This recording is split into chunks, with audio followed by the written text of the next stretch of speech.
violence and other kind of violence. Get away! I could be at work, at school, in my car, I can still get shot by the police. I can get shot anywhere. So it is what it is.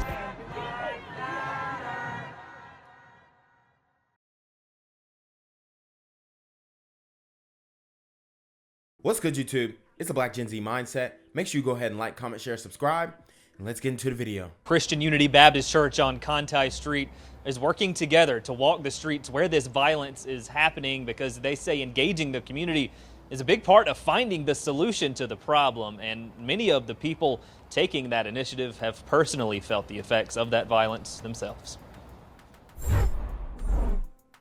Give us this city back, Father God. If you just focus on everything going on, you couldn't get through your day. So prayer really helps. Prayers asking for a solution We ask in Jesus' name, amen. to a problem cutting lives short. My nephew. All right, so the sisters are out here and they're praying the crime away. Now, I'm all for having your own religious beliefs and whatnot. And I'm all for prayer and meditation and figuring out, you know, yourself and your connection with the spirit realm. But this ain't it. This is not a solution. This is not a solution, okay? This is not a cure to any symptoms. This is feel good mumbo jumbo. Now, I know these sisters want to go out and do something. What you can do is vote these people that you voted in out. That's what you can do. Stop talking about this defund the police. Stop talking about this person's oppression, marginalize, and redistribute the funds. It's ridiculous, okay?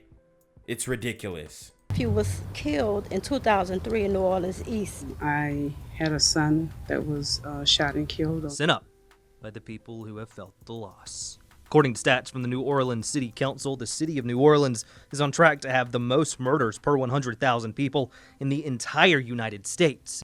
And we did get that report back saying that New Orleans was indeed the most dangerous city per capita. And contrary to popular belief, the super gremlins are on demon time.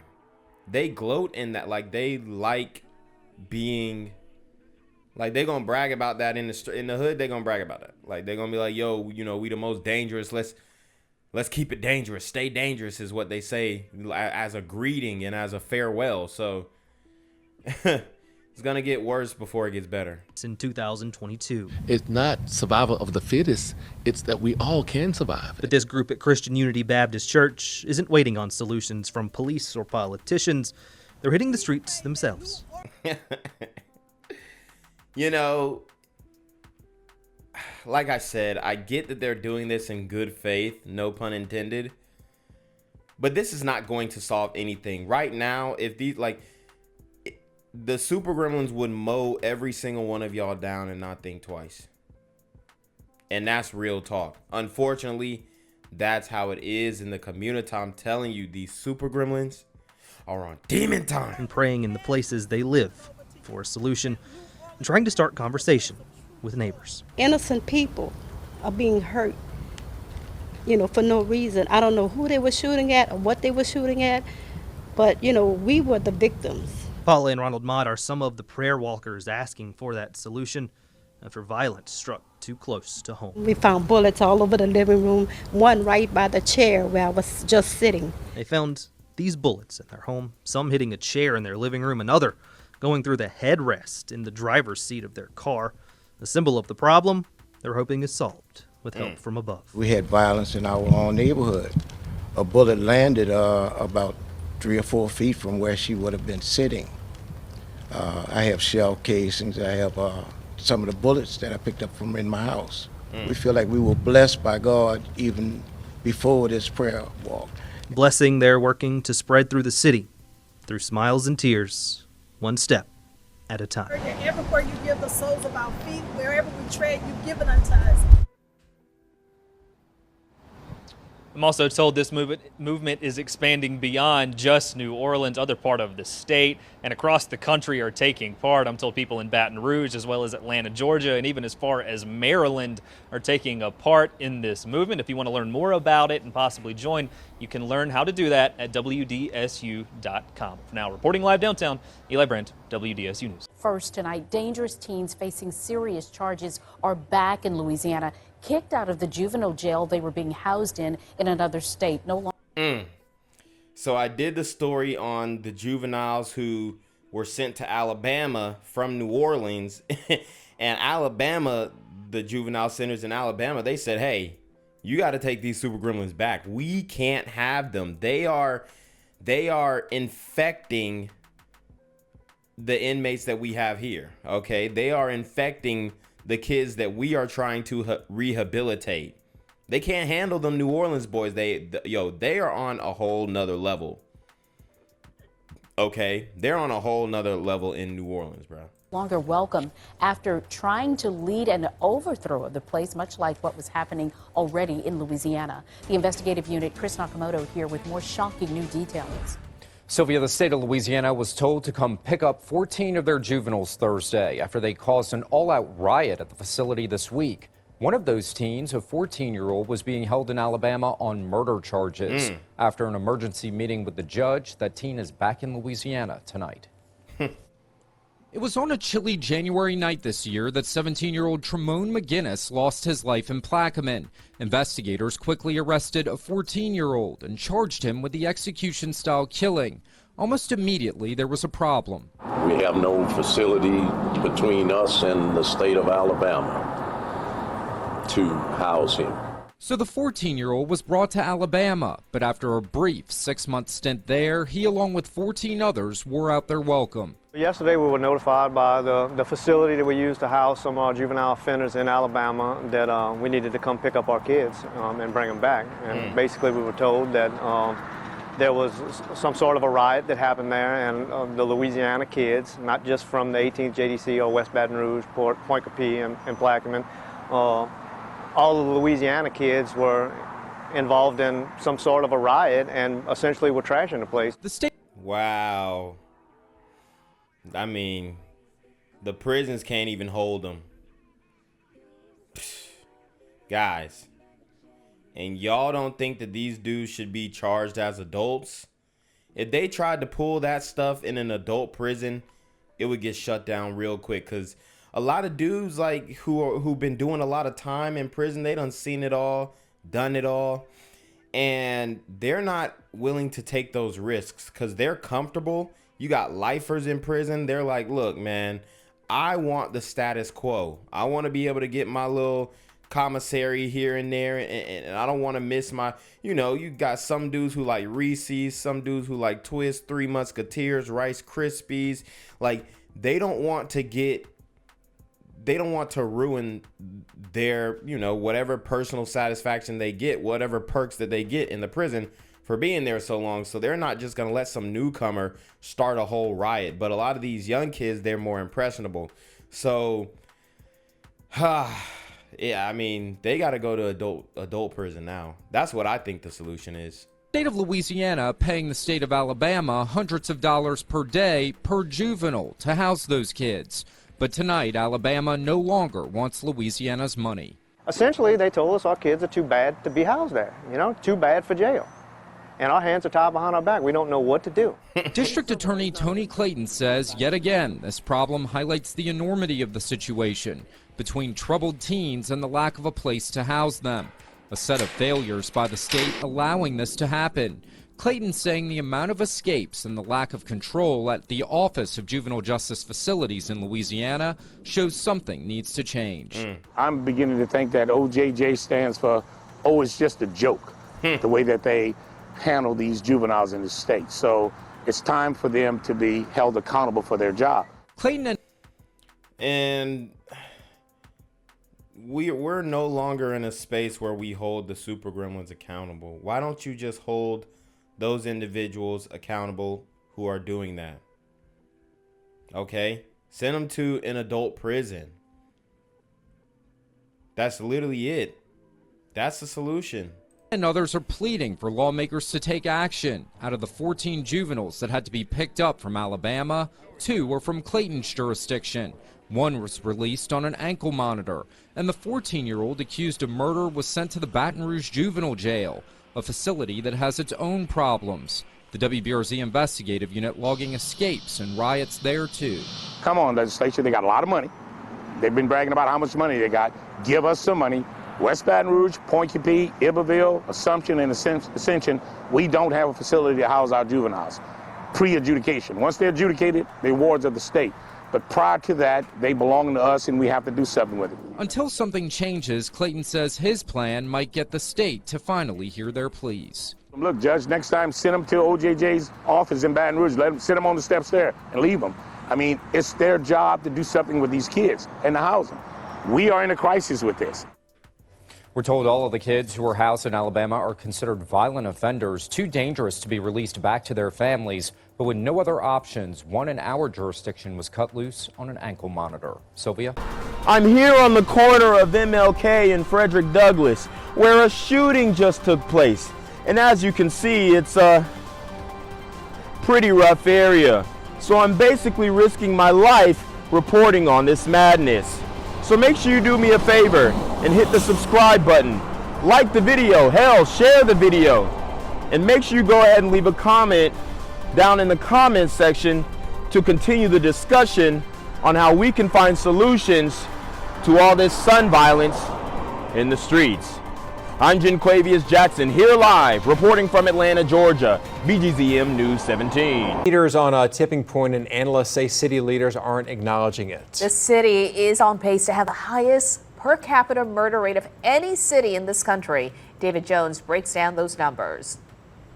Do you think New Orleans is at a crisis point in terms of crime? Yes, I do. We are very much at a crisis point. Oh my God, and this is the issue that I have.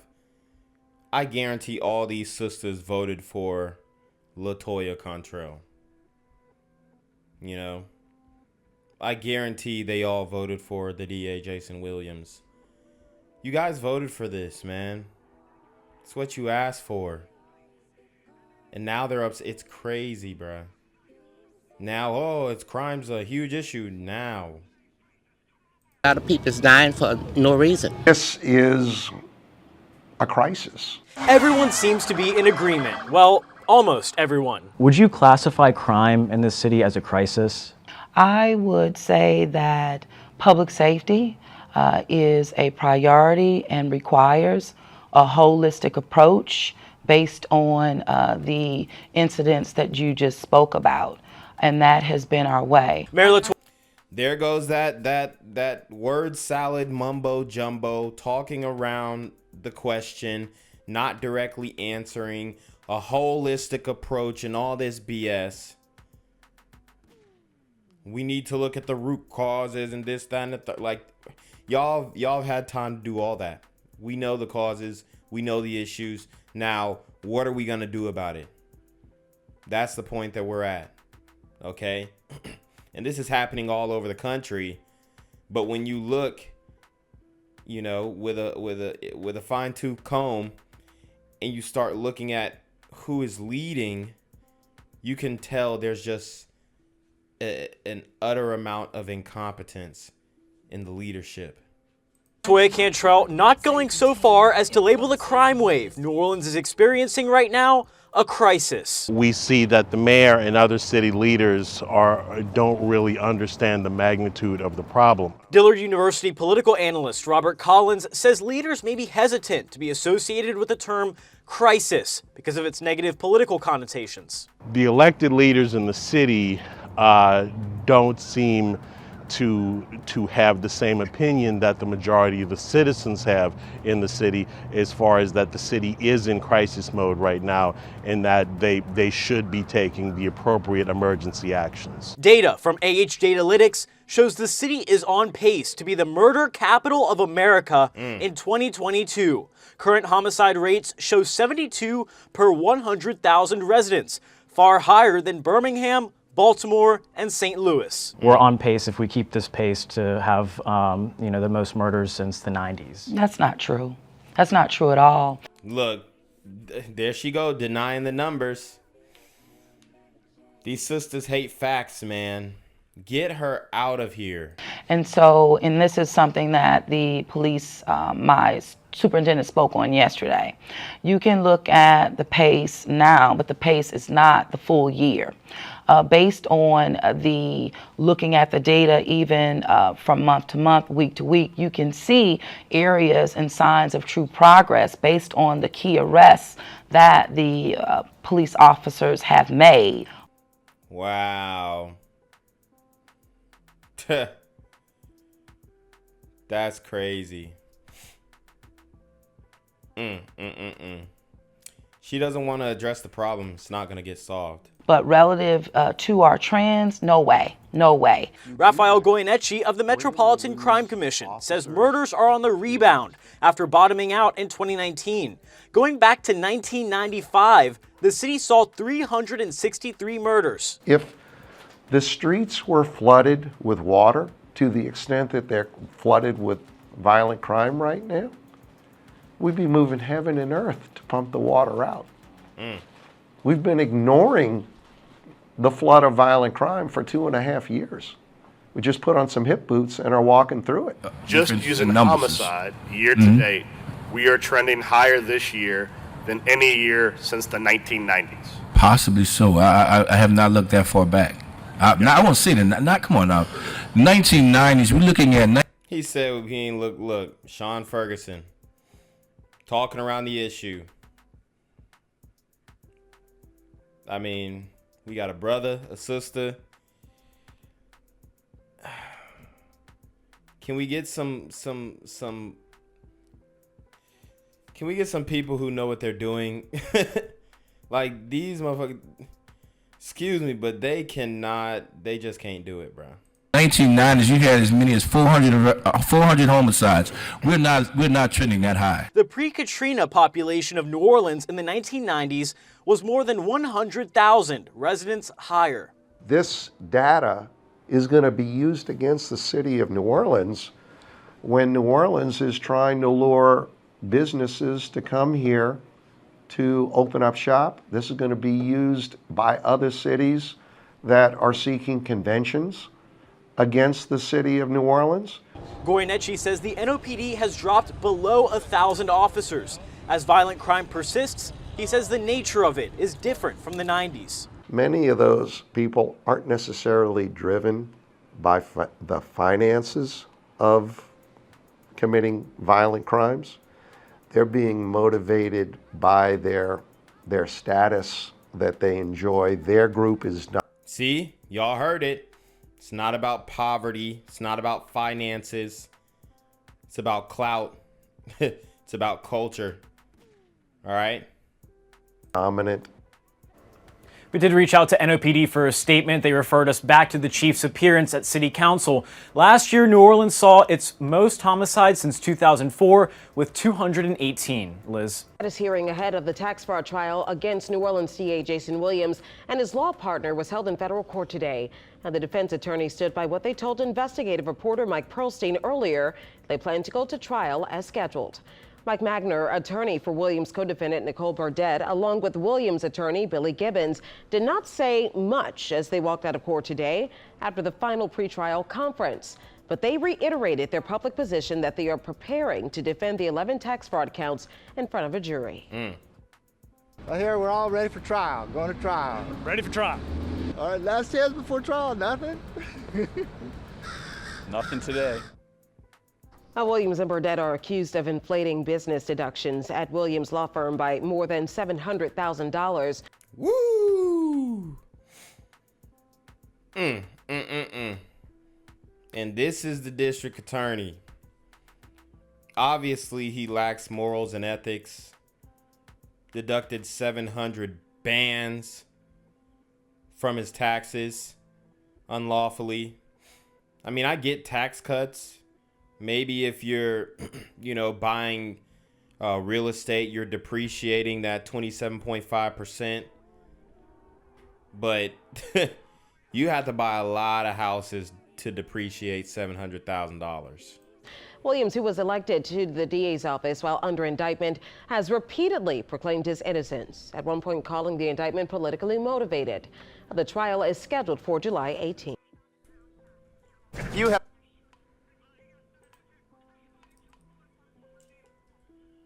Eyewitness News begins with breaking news. Well, the indictment we told you was coming a few weeks ago is now official. It sure is. New Orleans City Councilman at large Jason Williams indicted on tax fraud charges. U.S. Attorney David Joseph announced a short time ago that a federal grand jury in New Orleans returned an 11-count indictment yesterday, charging Williams and Nicole Burdett of Kenner with conspiracy to defraud the United States, aiding and assisting in the preparation and presentation of false and fraudulent tax returns, and failure to file IRS Forms 8300 relating to cash received in trade or business. Now, Williams addressed the investigation at a news conference earlier this month, proclaiming his innocence and blaming his former accountant. Williams is, of course, running for district attorney and accused current DA Leon Cannizzaro of fueling the whole probe. This is not investigations of criminal activity. This is old school, dirty New Orleans politics that has held this city back for too long. This attack on me makes me only want to run for DA even more. Eyewitness investigator Mike Pearlstein has been following this story and the latest developments. He's joining us now in the studio with more. Mike, how did this all come about? Well, we've been hearing about this investigation for a couple of months, and the grand jury was in Lake Charles. We see that the indictment was handed down here in the Eastern District here in New Orleans. And as you saw from Jason Williams' comments, he did address this many weeks back and called it political, said that he had done nothing wrong, and blamed his former accountant, actually someone who was masquerading as a CPA. But the indictment itself contains some very, very serious charges. Starts with a conspiracy in which he allegedly conspired with another attorney in his office in the preparation of his tax forms for. So if he can't even vet a proper CPA who's practicing legally, how can he determine charges or distribute justice lawfully to these super gremlins on demon time? For his business, a law firm, a very, very successful one, in which at least 5 years overstated expenses, thus, according to the indictment, saving him more than $200,000 that he would have owed in taxes. An additional 5 counts relate to taking cash payments from clients and not reporting those as income. And of course, the final charge being a conspiracy with Nicole Burdett, who once again is an attorney who is listed as an administrator in his law office. So unlike how Jason Williams characterized these charges, this is a very serious matter, facing possibly decades in prison on the maximum penalties if convicted. And I hope they get him, man. I hope they get him. See, I'm not one to, advocate for taxation and Uncle Sam, but at the same time, he's done a lot of damage to this city, and there's a lot of blood on his hands. And I think that if he's got to pay in this way, hey, that's just how he's got to pay. They may not get you for the bloodshed that you caused in New Orleans, but they got to get you for something else. Okay, Mike, well, thank you very much. And we'll, of course, continue to follow this story. We just heard from his attorney, Billy Gibbons, high-powered attorney, so we will have... The federal government wants an appeals court panel to overturn a ruling limiting what evidence it can use in the tax fraud case against Orleans Parish DA Jason Williams. Good evening and thank you for joining us. I'm Sharice Gibson. Katie is on assignment. Investigative reporter David Hammer was in the federal appeals court today as the government argued for more leeway to talk about Williams' history of tax delinquencies.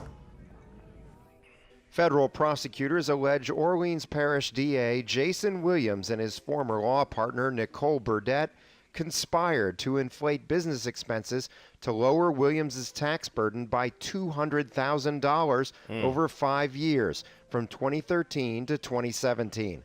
Judge Martin Feldman was going to preside over the trial, but he died the same week it was supposed to start in January. Damn. He already ruled that prosecutors could not use Williams' history of tax delinquencies to support their case. Today, the government asked a 3-judge appeals panel. I mean, these guys don't want you to use any type of prior evidence. Like, it's like the don't judge me for my past thing has even gotten to the courts. Like, they don't want to judge rappers on their lyrics, even though if they're confessing to crimes that they've done, they don't want to use any type of evidence. I mean, it's crazy. It's crazy how they kind of like brainwash the whole system, it seems. Oh man, this is tough. This is tough. To overturn that decision, arguing that Williams' tax history is relevant to show jurors that he, quote, was very involved in his tax issues and didn't simply rely on a professional tax preparer. Williams' lawyer, Billy Gibbons, told the appeals court panel that he is planning to argue that Williams detrimentally relied on the tax preparer and did not know he was claiming bogus deductions. Neither Williams nor Burdett showed up for today's hearing. In fact, Williams was across town arguing a murder case at the same time at Orleans Parish Criminal Court. And I guarantee that he was advocating for the murderer. Reporting from the U.S. Fifth Circuit Court of Appeals, David Hammer, Eyewitness News. After Feldman died, the case was assigned to Judge Lance Afric, but a new trial date has not been set yet. The appeals court also did not give a timeline for its decision. Gang violence and other kind of violence.